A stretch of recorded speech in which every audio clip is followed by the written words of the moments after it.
Well, the hospital in Misrata is overwhelmed with the injured. Staff are telling us that they need drugs and supplies, but that Gaddafi forces basically are preventing such shipments from coming in. But aid is arriving.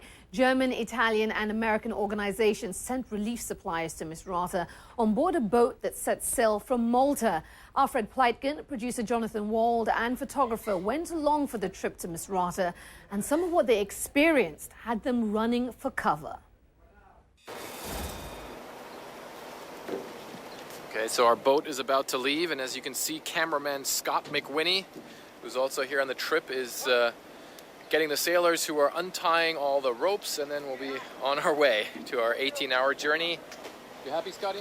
Yeah, very happy. Well? Little twitchy, but I'm all right. So let's also hear what our producer Jonathan Wald has to say about this. Well, I haven't been on a boat like it before, but let's say it promises to be risky, interesting, worthwhile. Feels like we're going into the eye of the storm. And given the reports of the kind of fighting that has been coming out of Misrata, we are. I'm looking forward to the trip. Hopefully we'll get back safely. Inshallah. We're going to obviously set sail. I hope it's not too rough. It's 18 hours, as everyone else has said.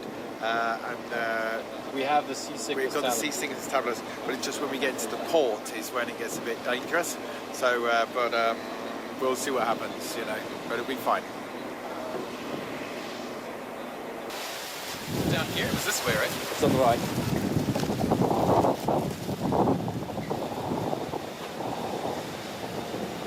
Now you'll notice the ceiling level is not exactly great.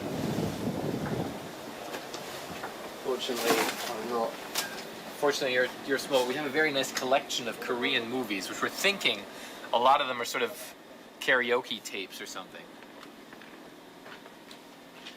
And here's the heaven. Hey, how you doing?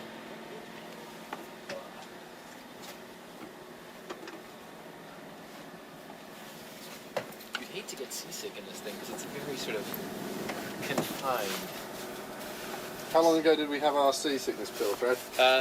Mine is about 4 hours ago, but I took it about 2 hours before the ship left. I don't even fit into these cots anyway, so this is going to be no good for me. Here's my fleece because it's getting very cold. We're not sure who's sleeping in there. I don't know, this is mine. Back in the old days, the guys who worked on this ship, this is a fishing trawler from the 80s. I don't know how they stayed on here for weeks on end. Monitoring the seas. They are. Happy sailors. You see anything? Not Seeing yet. anything? No, not yet, mate. Looking for the Turkish ship. It's 17 miles out. Happy, Scotty? Yeah, I'm all right. I just want to dock, as they say. And then once we're there, I'll be fine. Yeah, I'm good. Same here. So we're hoping we make the last couple of miles safely and then make it to shore and then work from there. This is sort of the most dicey part of the whole boat trip because you never know what kind of other boats are here, whether Gaddafi is going to send boats to intercept us. Right now we're not getting any signals that could be the case, but the danger is always there. So this is certainly the most dangerous part of the boat trip, at least.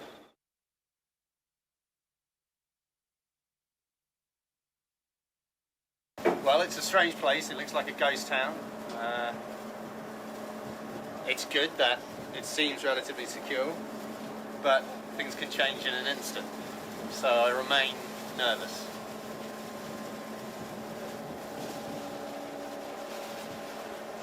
How are you feeling now? All right, now we've landed. Safely. Yeah, Good. it's I feel a lot better now as Feel well. a bit more chilled. Yeah. We can get our stuff done. The last couple of miles were a little weird, weren't they? Yeah, it was just spooky because there's nothing around. It's just eerily quiet, And the other boat was going out. Yeah. Not coming in. But that's always the case, isn't it, with things like that? We're always going in when everyone's leaving. Yeah. And a lot of sane people are leaving. There's trucks over here. That's our truck? No, there are obviously armed trucks. Yeah, armed trucks, yeah. Our protection. Our protection.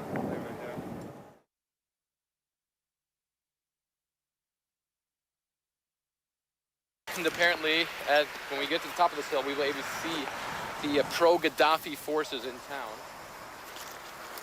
One thing we have to be very careful is that apparently they believe that the snipers might be able to hit us from here, so we have to be careful. All right, so we're extremely close to the front line right now. We're with a couple of the fighters from the opposition forces, and then this is in downtown Misrata. There's a lot of destruction everywhere. Most of the buildings here have some sort of damage to them, pockmarks. There's a lot of destroyed cars in the streets as well, and we can also see that the people that we're with, the fighters that we're with, are very, very tense at this moment.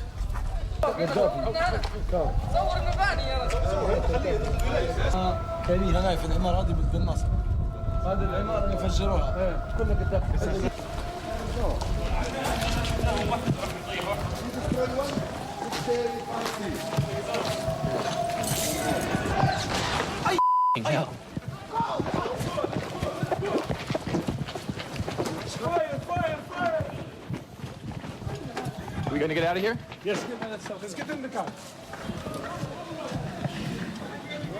Yeah, coming. Let's go. Go? Yeah. All right, so all of a sudden, there was a lot of fire that seemed to be coming our way, so now we're getting out of here very quickly. The guys made it out of there safely, but their trip did not end there. Coming up, we want to show you this, what Fred describes as one of the worst humanitarian situations he's seen in a long time.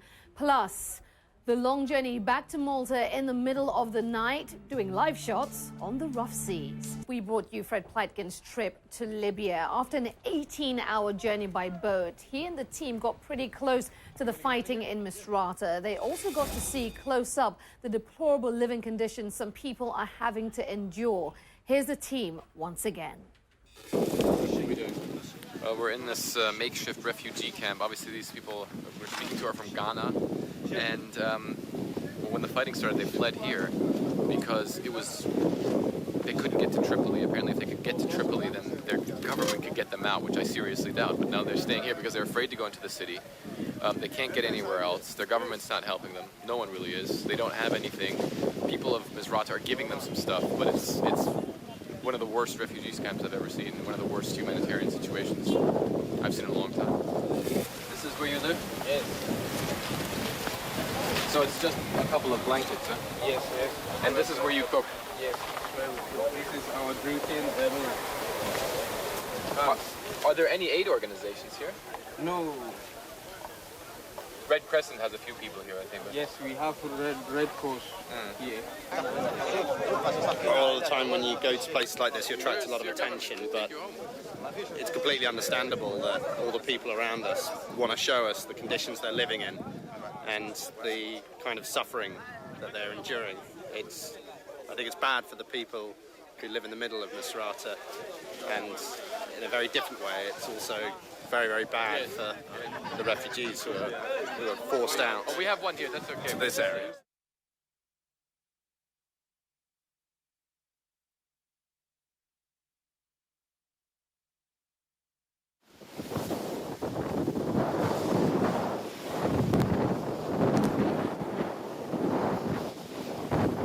As we were coming out from the coast, from the port of Misrata, one of the French boats that was 60 miles away we saw it 17 miles away, and it contacted our ship to find out who we were, make sure that we weren't a threat.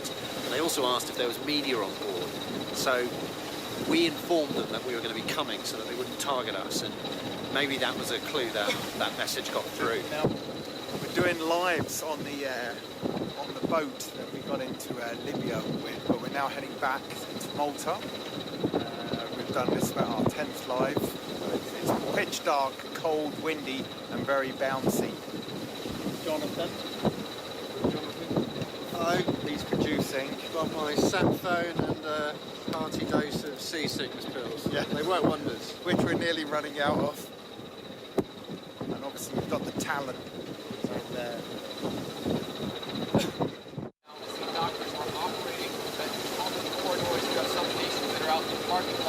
You got the night scope on? So we've been doing live shots ever since getting out of the port. I think we're very happy that we made it out of Libyan waters in one piece. I think that was probably our greatest concern, is that the boat might get attacked as we go out, because there's been artillery shelling in the port area. And since then, we've sort of settled in. we're thrilled because we're able to get a live signal to Atlanta from the boat. We're doing live reporting from the boat, and also they're showing our stuff that we got from Misrata. So it's been quite a successful day, hasn't it? Live around the piece, but also there was a storm last night, so it's really choppy. Yeah. And before, there's a live shot coming, but because just coincidentally before every one, the boat suddenly hits an enormous wave. Yes.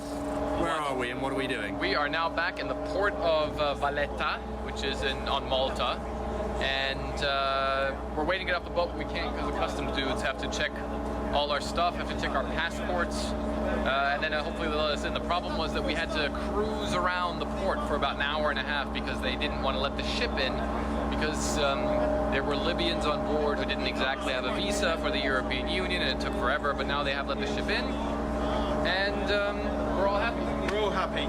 So at one point, it looked like we weren't going to be able to get here when we did. What were the options at that stage? Swim or try and get a second boat to pick us up, but that would have been an issue as well. So fortunately the ship is now on shore. It's all good. Yeah. Many thanks to Fred, Jonathan and Scotty for that great piece. We're just relieved that they're all safe.